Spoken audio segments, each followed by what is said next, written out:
Kwa majina naitwa Getray Waka, nimezaliwa Kakamega County. Mimi nimelelewa huko, nimesoma primary huko. Mamangu alinizaa akiwa Nairobi, akaweza kunipeleka nyumbani. Nimelelewa na nyanyangu ambaye anazaa mamangu. Kunilea, amenisomesha mpaka class 8. Hapo class 8 wakati nilimaliza ndio nikakuja Nairobi kwa mamangu. Kukuja Nairobi, nilikuja kuishi mtaa wa Kasarani, mahali panaitwa Matanet. Wakati nilikuja Kasarani, mahali panaitwa Matanet, nilikuwa nimeweza kujifungua mtoto wangu wa kwanza. Tukaishi na mamangu kwa muda kidogo, tukakosana. Kukosana, akaweza kunifukuza, nikaweza kuja Korogocho. Wakati nilikuja Korogocho, nilimwachia hadi huyo mtoto, nikakuja peke yangu. Kufika hapa Korogocho, niliweza kuishi na kazini yangu. Huyo kazini yangu tukaishi muda wa mwaka moja. Kwa huo mwaka moja nikaweza kupatana na mwanaume akanioa. Huyo mwanaume kunioa, tuliishi tukapata mtoto wa kwanza. Kapata pia kwa hiyo harakati tu tena nikapata mwingine wa pili. Yeye akaweza kushikwa, kaenda kwa gerezani. Kwenda gerezani, hapo nikawa sina mwenye anaweza nisaidia. Ni mimi tu na watoto wangu, juu hata mama yangu hatukuwa tunasikizana, familia hakuna mtu alikuwa anajua mahali niko. Kidogo tu, alishikwa juu ya nini? Alishikwa juu ameiba. Okay. Sasa kushikwa juu ameiba, akaenda kukaa industrial area, ikawa ni mimi tu na watoto wangu. Nikaanza kufanya kibarua ya kuchota maji, napeana kwa mahoteli, nachotea watu. Juu Korogocho hiyo wakati maji haikukuwa, tulikuwa tunachota Kariobangi. Kwa hiyo hali ya kuchota hiyo maji, ndio niweze kulea watoto wangu, kulipa rent. Kapatana na rafiki wangu wa kitambo. Akaniambia nimekuja kutembelea. Kwani unafanyanga kazi gani? Nikamwambia mimi nafanya kazi ya kuchotea watu maji, kufua nguo. Hiyo ndio kazi yangu. Ndio niweze kulea watoto wangu, juu baba yao aliweza kushikwa kwa industrial area.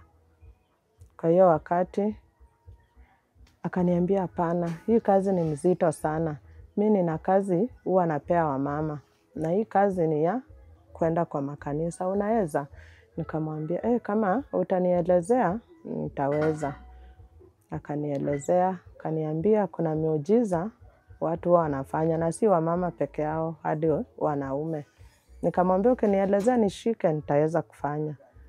Hiyo siku akaweza kunielezea tu, nikamwambia sawa, siku atahitaji mtu utakuja kunichukua.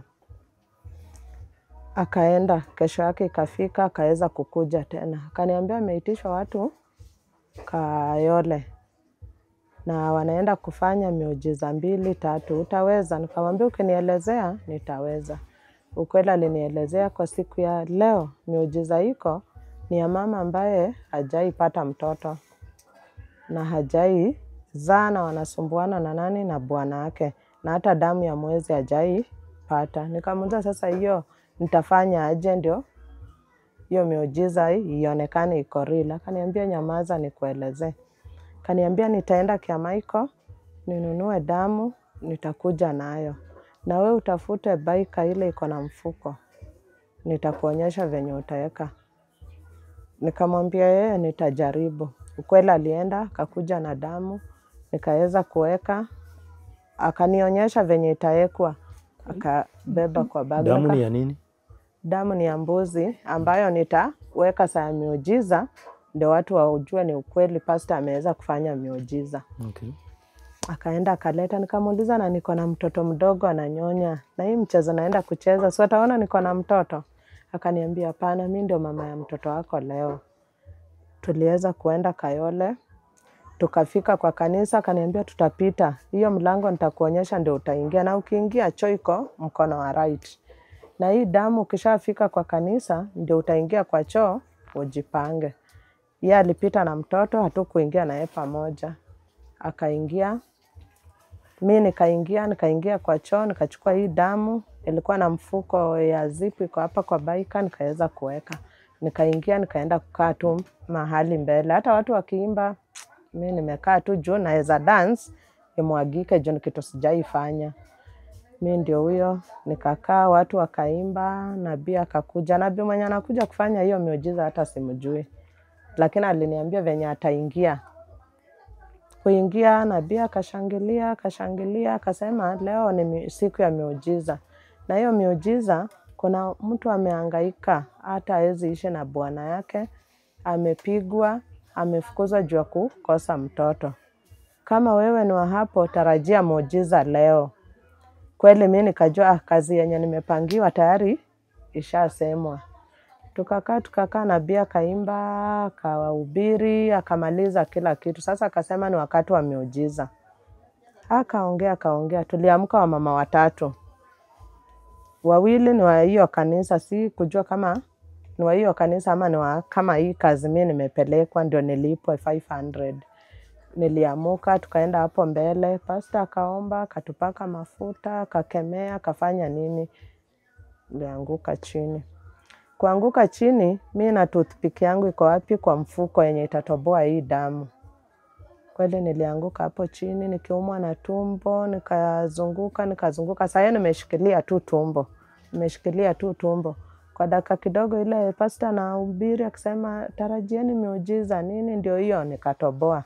Bado nimelala tu hapo. Nabii akaweza kusema watu wasimamishwe, tunataka kuona miujiza ya Mungu. Kweli damu ilikuwa imemwagika kila mahali mpaka nguo nilikuwa nazo. Nikaweza kuombewa, miujiza imetendeka, nikaombewa vizuri. Wamama wa kanisa wakanichukua wakanipeleka kwa bafu, nikaoga, nikanunuliwa nguo mpya, kila kitu ilikuwa mpya, mapads, nini. Hiyo ndio muujiza wangu ya kwanza. Nikarudi kwa madhabahu. Pastor sasa amemaliza miujiza, amerudi kwa ofisi. Kutoka kwa ofisi tena akarudi akatuombea. Sasa ibada ikaisha. Hapo nikawa nimetengeneza 500 yangu ya hiyo siku. Hapo ndio nikajua hii kazi si ngumu, ni rahisi. Kuanzia hapo hiyo ndio ikakuwa kazi yangu mpaka wa leo. Nikuulize, huyu mama mwenye anakupeleka huko, yeye ni mshirika wa hiyo kanisa ama kazi yake ni kutafuta watu wa... Yes, si mshirika wa hiyo kanisa. Yeye tu ni amepewa kazi na hawa manabii. Miujiza ingine ulienda kutenda? Tena nikatoka church. Yeye kwanza wakati muujiza iliisha yeye alitoka. Kutoka akaenda kuningojea hapo kwa stage na mtoto wangu. Mimi nikamaliza pia nikatoka nimenunuliwa hadi chakula na hao watu wa kanisa. Nimefurahiwa juu miujiza imetendeka, hata ndoa yangu inaenda kusimama. Mimi ndio huyo nikatoka, tukapatana na huyo mama kwa stage. Tukapanda gari tukarudi. 500 yangu nikalipwa juu miujiza imetendeka. Akaniambia na umecheza vizuri, umefanya hii kazi vizuri. Tena nikisikia ingine utakubali? Nikamwambia venye nimekamilisha hii hakuna yenye itanishinda. Akaenda, hiyo siku ikaisha. Kesho yake asubuhi akaniambia hadi natafuta wamama juu si pastor mmoja nampe kazi, ni mapasta wengi anajuana nao. Sasa akaniambia leo ni Kawangware, na leo tunaenda Kawangware ni crusade. Kamwambia nitaenda na mtoto wangu, sinajua tu mimi nitakuwa nakusaidia mtoto. Hiyo siku sikuwa peke yangu, tuko tu wamama wengi, pia kuna wamama wengine. Sasa mimi ndio mgeni akipata mgeni mwingine anawajoinisha. Tukawa wamama wengi hivi. Tukaenda crusade watu 20. Sasa mimi ilikuwa ni kutolewa mapepo hao watu 20, kufanywa deliverance. Katuambia mahali mnaenda leo mtasimama kando kando, msisimame pamoja kama mnajuana. Kamwambia haina shida. Tukaenda hiyo crusade ilikuwa Kawangware. Pastor akakuja, ndio huyo akaomba, akasema akikemea aseme watu wanasumbuliwa na mashetani, watu wako na laana, watu walifungwa na maisha yao, wakiguza pesa ifanye kitu. Kila mtu ataanguka na style yake, kila mtu atapiga nduru aende mbio, kila mtu atafanya venye anawe. Kweli mimi nilitoka mbio, nikashika asha wake mmoja. Ile nikamkwamia, tukavurutana kabisa juu kila mtu ako na design yake, ndio aweze kujua hao ni watu wangu. Unaanguka na yeye chini, anaitana akiwa huko juu, huyu aletwe. Unajua sasa ni hiyo namba yetu, huyo aletwe. Sasa ukiwa umeenda na design yako, anajuanga tu hao ni wale watu wangu. Tukamaliza, tukamwagiwa mafuta, maji, tena tukafanya nini? Tumemaliza miujiza. Crusade ikaisha, watu tukarudi nyumbani. Na hiyo ulipewa pesa ngapi? 500 tu. Yenye iko within Nairobi ni 500, unless muende Murang'a, huko Mombasa, Nakuru, hapo mtalipa 1000. Huko wote umeenda? Ayo, kila mahali, hata Western kwetu nimefika. Kuna mahali sijaenda. Hebu tu wanakusimamia kila kitu, hata accommodation ukienda mahali mbali. Transport, accommodation, hiyo kila kitu. Mshahara yako ukifika itakuja, lakini mmoja wenu akikosea mjue nyinyi wote hamtapata. Pia hiyo ndio challenge iko. Kuna time mmoja wenu alikosea? Kuna wakati tulienda Western, mmoja wetu akaiba bag ya pasta. Ilikuwa na nguo, simu, vitu, pesa ilikuwa. Hapo kila mtu alikosa, hata kurudi yetu Nairobi ilikuwa tu ni Mungu. Patia ya Murang'a nayo.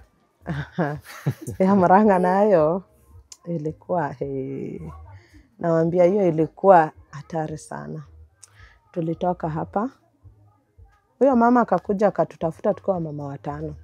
Akatuambia sasa mahali tunaenda Murang'a, tunaenda kwa boma, vijana 2 wamekuwa wazimu. Na hao vijana wameombewa kwa kanisa iwezekani.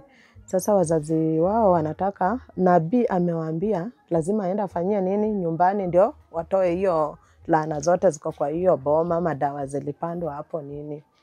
Tukatoka hapa na gari yetu, ili tutoa tu hapa Lejo Maria hiyo gari. Tukaenda, sasa tumenunuliwa mabuibui, maninja, kila kitu venye tutaingia. Tukienda tulikuwa tuna nguo zetu, tuko smart nini. Kufika Nakuru town, tukapelekwa mahali kwa hoteli, tukakula, tukakunywa, hapo ndio tulibadilishia nguo.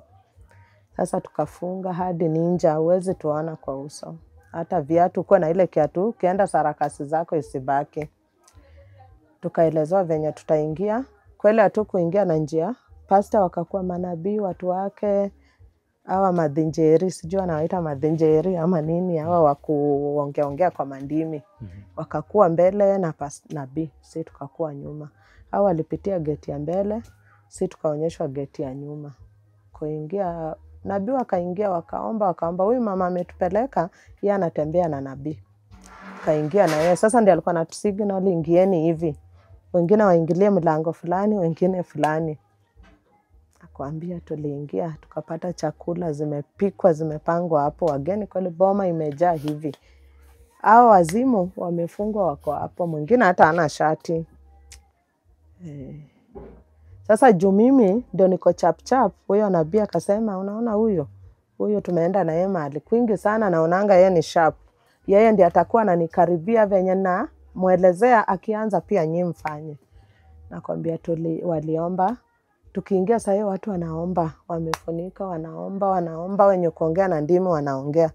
Si tukaingia na sarakasi zetu, tumejehami, mabuibui, ninja, kuna mtu anatujua, zote ni black.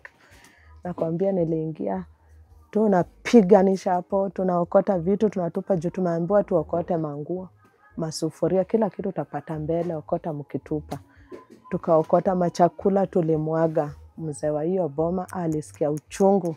Kwa nini majini zikuje ziharibu vitu zangu? Ni majini ama ni watu? Akachukua shoka. Kijana yake mwingine kuona hivyo panga, watu wa area. Nakwambia tulikimbizwa. Naye dereva wetu akasignaliwa, akakuja geti ya mbele, hatukurudi na geti ya nyuma. Akakuja na geti ya mbele, milango zikiwa wazi. Ni Mungu wako akusaidia uingie kwa gari ikienda. Lakini hata hawa pastor yake wadogo walikuwa wanajua.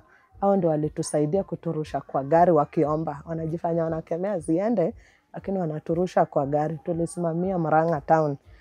Hapo ndio mmoja wetu hata aliumia mkono. Aliweza kuvunjika mkono kwa hiyo harakati, lakini utapelekwa hospitali, utasimamiwa hizo siku kwa nyumba umeumia. Hiyo ndio ilikuwa ngumu, lakini kitu ya ajabu walipona. Hadi akatuita kwa kanisa yake.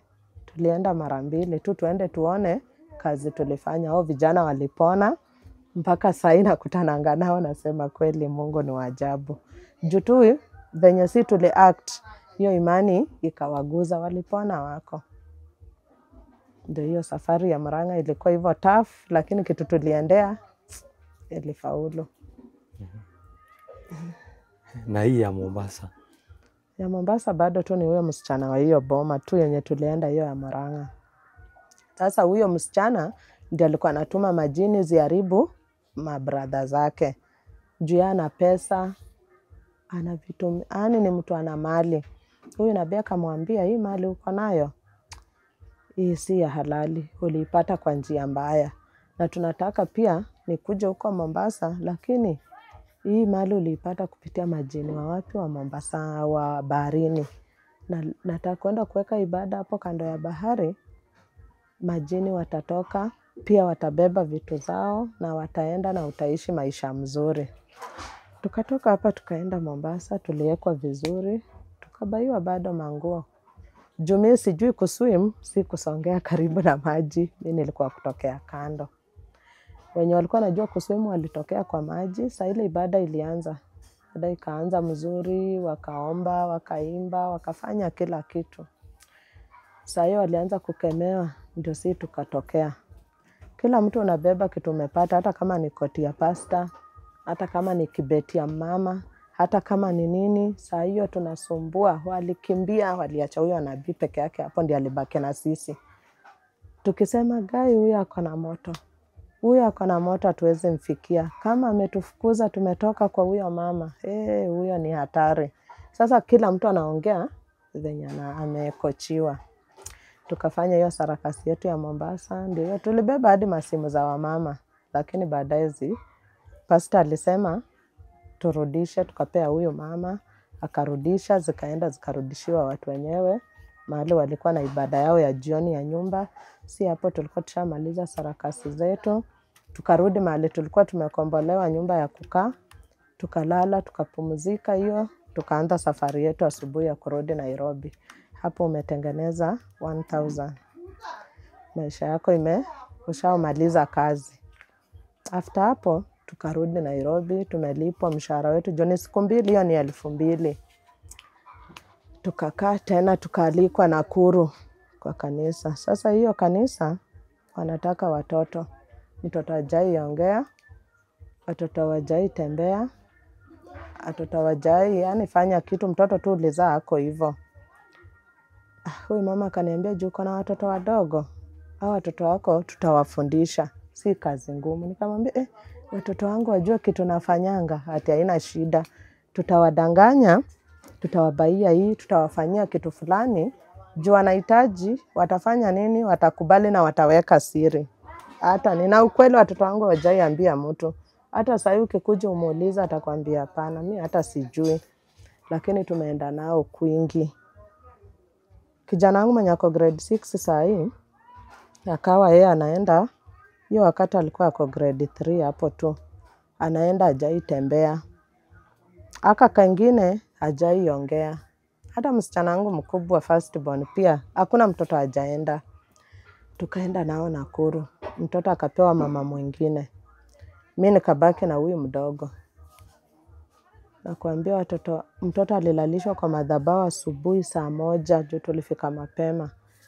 Mtoto haongei, hatembei, haongei. Wako pale nyi wazazi mko kando. Nabii alikuja saa 10 kutoka hiyo saa 1, saa 10 ya jioni. Lakini mtoto walivumilia na wali act vizuri venye inatakikana juu nabii alikuja, akaomba, akawapaka mafuta vizuri, akawanyorosha, akikemea. Watoto huyu wa kuongea aliongea, wa kutembea alitembea. Hapo nikatoka niko na pesa mzuri juu niko na watoto 2 na mimi. Na hiyo ni dhao. So naona ni dhao 3. Mtoto umemwahidi utampee afya, utamlipia school fees, utamnunulia uniform. Ilikuwa inabidi wanafanya. Hiyo sasa hapo ni Nakuru tumefanya hiyo ya kwa walemavu nini. Tukakaa tena ikawa ni kurudisha ushuhuda. Kurudisha ushuhuda ilikuwa Nairobi kwa kanisa yake. Sister in law wangu akakuja. Hiyo siku nilikuwa nimchukue pale Allsops na niko kuenda kanisa na niko kuenda kazi. Hao watoto wangu inafaa turudi nao juu kurudisha ushuhuda ni 500.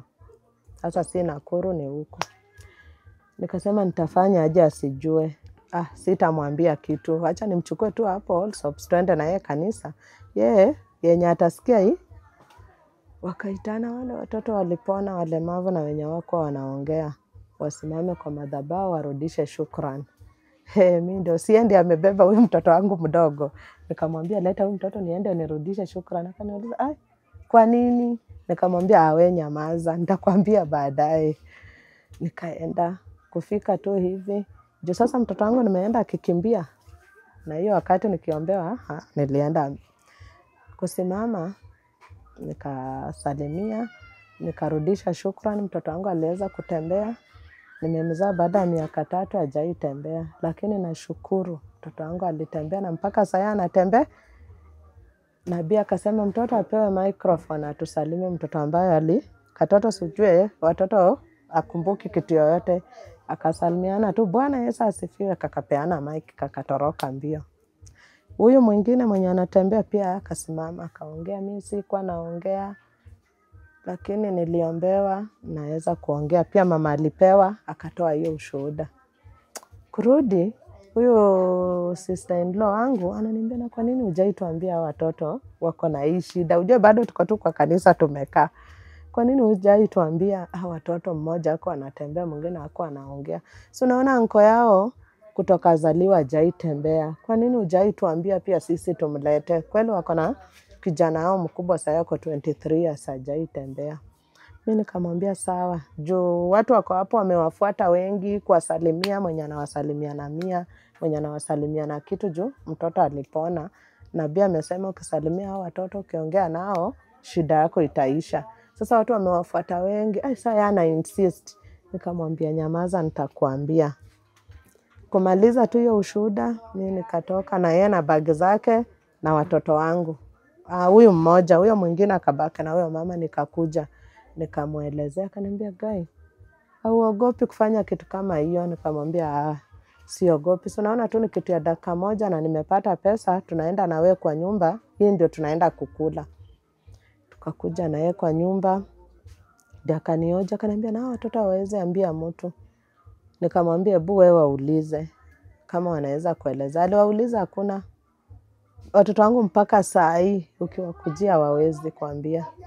Juu ni kitu nilishawaambia hii tunatafuta nayo pesa ya kukula, kulipa rent. Alafu kitu kingine nawaambianga, mjue baba yenu wakati alikufa tulikosa kitu ya kufanya. Sasa ndio kwa maana hata nilitaka pia nyinyi mfanye. Ndio tupatange kitu venye mnakula, venye mnaenda shule, msikae nyumbani kama watoto wengine. Sasa hapo ndio niliweza kuingizia watoto wangu wote. Hakuna mtoto kwa nyumba yangu kwa watoto wangu 6.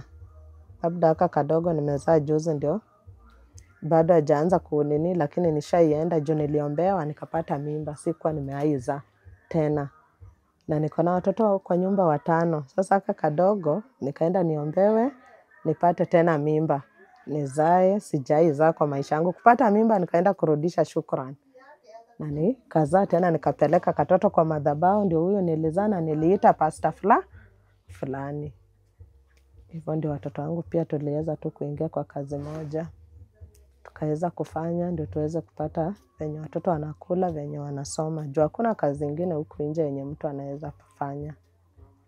Na mahali umesema baba ya watoto wako aliaga, na tukianza your story ulikuwa umekwambia ameshikwa na ameenda jela. Ilifika wapi akakuwa ametoka ndio kuja? Wakati alienda jela, kesi iliweza kuendelea, akaweza kuachiliwa juu hakukuwa na evidence. Hata wenye walimshika ameiba vitu zao wako wanafuatilia kesi. Sasa akatoka jela. Kutoka jela pia yeye kukuja, akawa tu pia yeye amejiunga na hii kazi yetu pia. Anafanya kikosa kibarua yake ya mjengo ama mahasoli yoyote, pia yeye tunaenda tu na yeye kwa kanisa. Akagonja kufika 2020 akapata kazi ya udereva. Ndio alikuwa amesomea kuwa driver. Akapata kazi ya udereva ya kusupply makaa. Alikuwa anaendea hizo makaa Masai Mara, anapeana hata huko Nairobi wapi, anazunguka wakiuza. Wakati wa COVID-19 aligonjeka tu siku moja na akaweza kukufa. Sasa hapo ndio nikabaki mimi na watoto wangu, na hiyo ndio kazi tukaendelea tu nayo hadi tukasurvive mpaka saa hii. Mzee wakati alitoka aliweza kufanya hii kazi yenye pia ulikuwa unafanya ya Miracle? Yeah. Juu pia yeye hana kazi, lakini ilikuwa ngumu kumuingiza na kumwambia. Juu aliniuliza, hiyo wakati nimekuwa jela ulikuwa una survive aje? Nikamwambia mimi nilikuwa na survive tu kuchotea watu maji, kufulia watu, na rafiki yangu fulani akakuja akanipeleka kazi, ananipeanga marafiki zake na wafulia na waoshea nguo. Sasa hiyo ndio kazi na survive nayo. Wakati alikuja kweli huyu mama hata alikuwa anakuja tu ananiita, si tunamwacha tunaenda. Hakuwa ameaijua ni nini tunafanyanga. Sasa siku moja tukaenda crusade. Kwenda hiyo crusade hatu kurudi. Tulifanya kazi kwa crusade jioni. Huyo pastor akasema tena niko na kazi ingine usiku kwa kesha. Hawa wamama tu waende wakule kwa hoteli na waende kwa kanisa waningoje. Hiyo siku ndo niliweza kumwambia ukweli kazi nafanya. Juu nililala huko. Nikalala kwa hiyo kesha, kurudi ndio akaniuliza hata kufua unalala kwa mtu? Nikamwambia hapana, si kulala kwa mtu, ilikuwa hivi na hii. Na nikamwambia hata rafiki yangu atakuja atakuelezea zaidi. Sasa huyo rafiki yangu nikaenda nikajificha mahali. Kujificha mahali nikamuongelesha kwa simu. Kumuongelesha kwa simu ndio ikakuwa nini? Nikamweleza wewe utamkujia hivi na hivi, juu mimi sijamwambia ukweli. Kwa ile rafiki yangu alikuja akamuongelesha, akamueleza na akaniambia kwa nini watakangi wanaume? Kama wanatakanga wanaume si hata mimi unichukue juu hii kuniacha mnaniachanga hapa, sio 500 itanisaidia na familia yangu. Akamwambia sawa, kama unaweza sawa nitakuita. Kweli ilifika siku moja akakuja, akamwambia kuna mwenye ametaka mwanaume. Unaweza? Akamwambia bora unielezee kama ni rahisi ama si rahisi. Kama ni ngumu nishindwe. Akamwambia hapana, ya leo tutakupea dawa uweke kwa mfuko. Atasema kuna mwanaume ako hapa, ako na bibi yake na ako na mpango wa kando. Huyo mpango wa kando alimharibu. Akienda kwa bibi yake hafanyi chochote, na akikuja kwa mpango wake wa kando anafanya. Ako wapi? Saa hiyo utaamuka. Kweli mzanga alienda akafanya vizuri, akamaliza akalipwa, akajoin group. Sasa tukawa tu ni barabara baba, watoto, mama, ni barabara moja. Na mshawahi patikana? Patikana aje? Watu wajue nyinyi ni watu wa kulipwa? Hapana, hatujawahi. Hatujawahi. Juu hata nikienda kwa hii kanisa leo, nirudi kesho nitaenda na shida ingine. Sitaenda tu na ile shida moja. Washirika hata kujua? Hata wakinijua si wanajua tu, obvious lazima binadamu ako na shida mingi. Labda nimeenda pale juu ya kazi. Hii wakati nitaenda niombewe juu nimekosa kazi. Hiyo siku ingine nitaenda niombewe mtoto wangu shida fulani fulani. Watakujua. Na kuna ingine unaenda tu mara moja uweze rudi tena. Kwa nini? Ndio wasikujue. Sasa nikuulize. Ujaikaa hivi ukafikiri hizo vitu zote hadi umeengage watoto hapo, ukaona kama zinaweza wafanyikia in real life? Hapana. Mimi nawaambianga hata saa hii hakuna kitu yote itaiwafanyikia. Juu ni shida inatuma tuende tupate hiyo pesa. Tungekuwa na raha hatuwezi. Nawaambia na ikifika Sunday yenye hatuna kazi, tunaenda kwa kanisa yenye mimi naenda tunaomba. Hata pastor wetu hajaijua. Tunaomba. Tunaambia Mungu si kupenda kwetu, tusamehee tu vile unasamehea wale wamekukosa. Catholic haina hiyo, ACK haina hiyo. Kwa hivyo wewe hata ukikaa hapo usikie pasta anahubiri mahali anasema maybe anaponya watu ama anafanya hizo vitu, huwezi wewe amini? Mimi sijaiamini, hata sijawahi na siwezi karibia. Siwezi karibia. So wewe uanga uamini hizo vitu? Siamini manabii. Hata kuja hapo siwezi. Haya, na nikuulize, kuna manabii hivi karibuni wametokea, wanasema wenyewe ndio walisema kitu fulani itafanyika na ikakuja ikafanyika. Wewe kwako unaweza ichukulia hiyo aje? Kuna zingine zinafanyika, unaweza amini zinafanyika juu unaona kama ile tulienda Murang'a. Tulienda tukwenda kulipwa kuact. Na kweli hao vijana walipona. ni wababa walipona. Sasa hata zingine kama mtu ataongea ifanyike, imani ya watu ndio inatuma ifanyike, lakini yeye kwake ni kitu tu anaongea, wacha aongee isaidie watu. Aonekane ako na nguvu. Nini lilifanya ujitokelezee uongee? Ni kuchoka. Juu niliona nifungue watu wengine macho tu. Mtu unakuta mtu miaka karibu ngapi anaishi tu kwa kanisa, anatoa pesa, anafanya nini, hajaipata. Lakini mtu anaenda kama mimi, ninabarikiwa na muacha hapo. Sasa anabarikiwa kwa ile njia ya kulipwa. Naenda najifanya niliombewa hapa, sasa niko na gari, niko na plot mahali fulani, sina. Juu nilipo tu hiyo pesa kidogo. Mtu akisikia hivyo anatoa hata pesa yake yote iko kwa bank, anapea huyo pasta. Naona hiyo ni uongo. Ufikiri kama hao mapasta wanaweza kufanyia kitu mbaya? Hawawezi nifanyia juu hakuna pasta nimetaja jina. Na hata wakinifanyia ni ukweli. Ni kitu tunanunuliwa watu wengi sana, si mimi peke yangu. Na huogopi wasikunyime kazi tena? Kazi ukiona wakati nimeamua kusema ni kutoka kwa hizo vitu, natoka. Hata akiniitia saa hii siwezi enda juu sijui nia yake ni gani. Na kwa nini usituambie baadhi ya hizi kanisa ni gani ama wahubiri? Hapana, sitaki kuanika watu juu kuna wale bado wanafaidika na hizo kazi. Mimi nimeona niongee, nitoke ndani. Mungu anibariki na kazi ingine niweze kufanya. Siwezi anika juu wengine wangu wenye amua kutoka bado wanaenda. Sasa kuna haja kuharibia wengine mahali wanapata. Ni kazi gani umewahi enda na bwanako ikakufurahisha? Bwanangu kunifurahisha? Hiyo ya miracles mkaenda pengine mkafanya pamoja. Si deliverance ya kutolewa mashetani. Bwanangu ako hapo, watoto wangu wote tuko hapo. Tukapanda kwa jukwaa, kila mtu ako kuzunguka pale, ukipiga teke hata unashtukia mtoto anakuambia mama, unajua ni wewe ulinipiga teke. Dada mwambie usijali, ni kazi.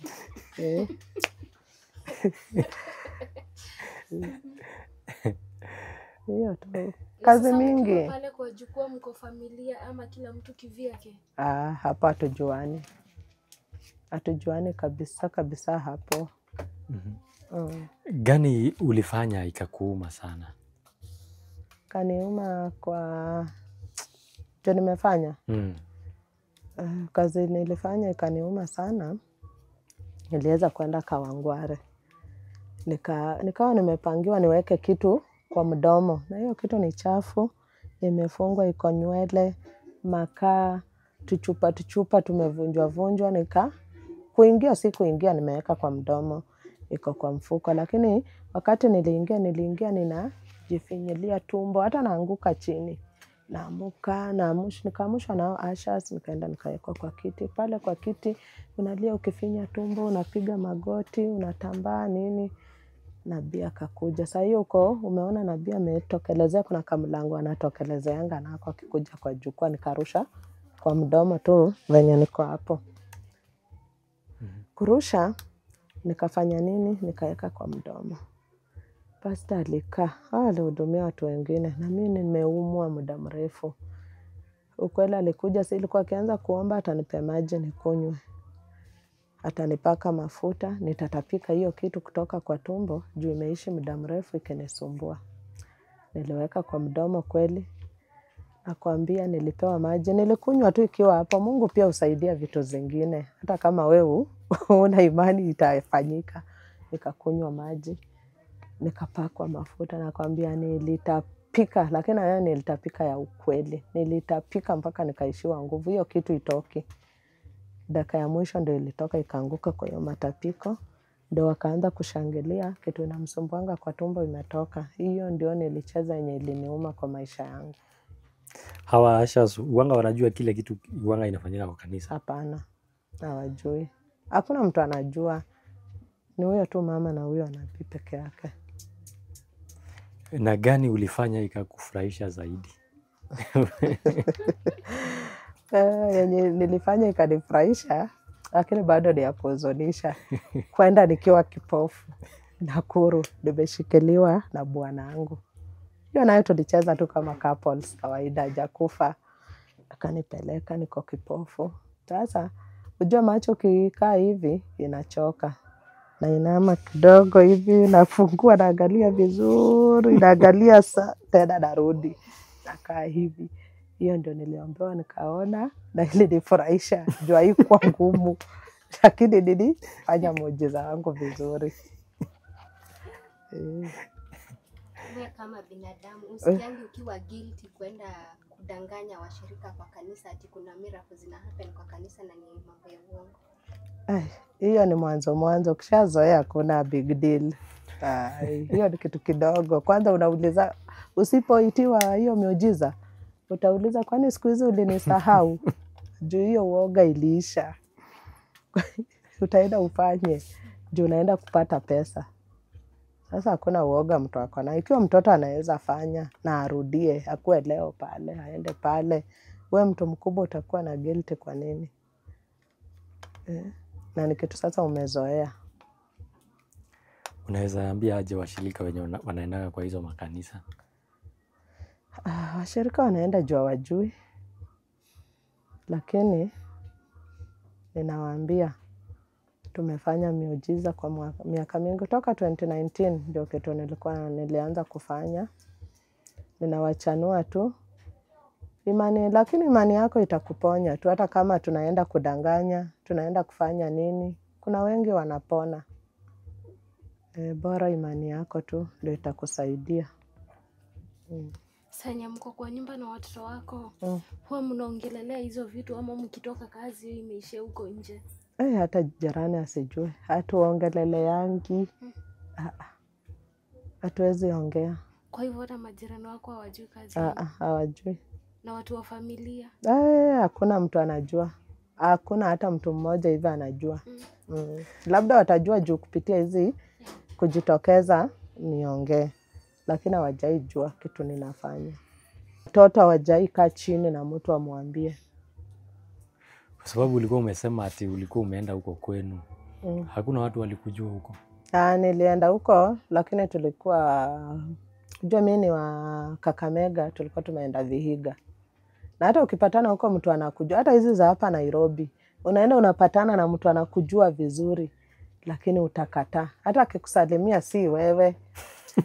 Kuna siku nimeenda Kawangware, nikapatana na mtu tuna jirani yetu nyumbani, na bado ni pastor hapo kwa kanisa. Alinisalimia, aliniita jina yangu, jina zote, nani, menifananisha. Na ikabaki ni hivyo. Hata tukifika ushago siku moja tuko na matanga, akaniambia kuna mahali nilikuwa na hivi na hivi na hivi. Mimi hata huko mahali unanitajia sijui. Na ni mimi namjua vizuri. Kuna mahali mshaienda mkanyang'anywa pesa? Kuingi mpaka mnakasirika, mnasema hatutarudi. Lakini ukiitwa tena uko kwa barabara. Kwanza tulienda kwingine huko Kakamega. Mmoja wetu akaiba manguo za pasta na kibeti na pesa na simu. Tukulipwa, hata kukula hatukukula. Kurudi Nairobi ni venye tu huyo pasta alisema tu acha niwarudishe, lakini mwambie huyo mwenye ameiba arudishe. Ukweli wakati tulirudi tukajua mwenye alikuwa ameiba, hizo vitu zikarudishwa, lakini hatukulipwa. Iliisha hivyo. Lakini bado tunaendanga tu kwake. Hata last month tu, hiyo mwezi ingine tukaenda hapa mahali Huruma. Ati tumechelewa na yeye pasta mwenyewe amefika ametupata hapo. Anakosa kutuita tufanye miujiza, anatuambia tumechelewa, tukarudi bila pesa. Na sasa yeye umebeba hadi watoto. Narudi hivyo kwa nyumba. Kwa sababu nimesikia kuna mahali umetaja unaweza taka kuacha hiyo kazi, ufanye kazi nyingine. Maybe ni kazi gani unaweza taka kusaidiwa kunini? Mimi upande wangu, mimi kazi nilikuwa ninaomba. Kama naweza pata pesa, niweze kujifungulia tu biashara, hata kama ni duka. Niweze kuwa nauza hapo. Unaweza maybe peana namba yako ya simu? Namba yangu naweza peana.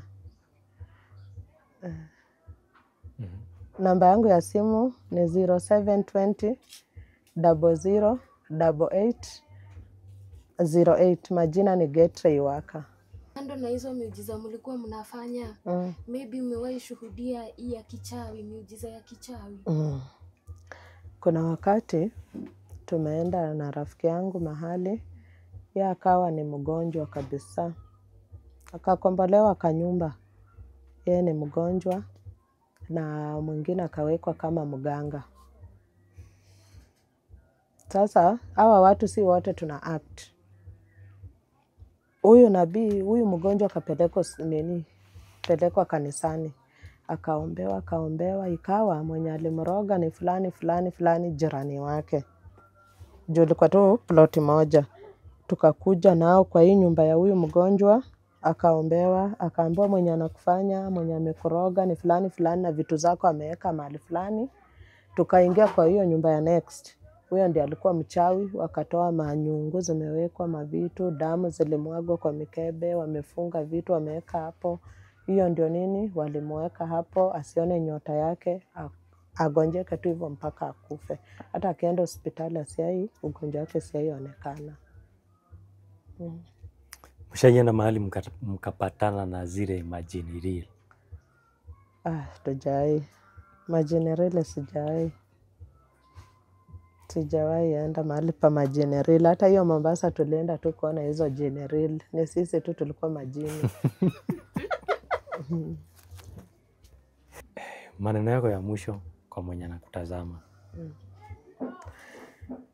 Kwa yeyote ambaye ananitazama, mimi ningeambia tu watu, nimechoka na hii kazi ya kufanya miujiza za uongo.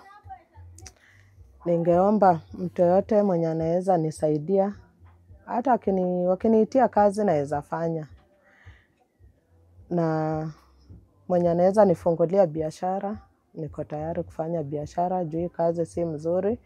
Juu hata wakati unaanguka pale kwa madhabahu, unarukaruka, mwili unarudi umeumia, afya yako. Tena watoto ujue umewaingiza kwa mambo mingi.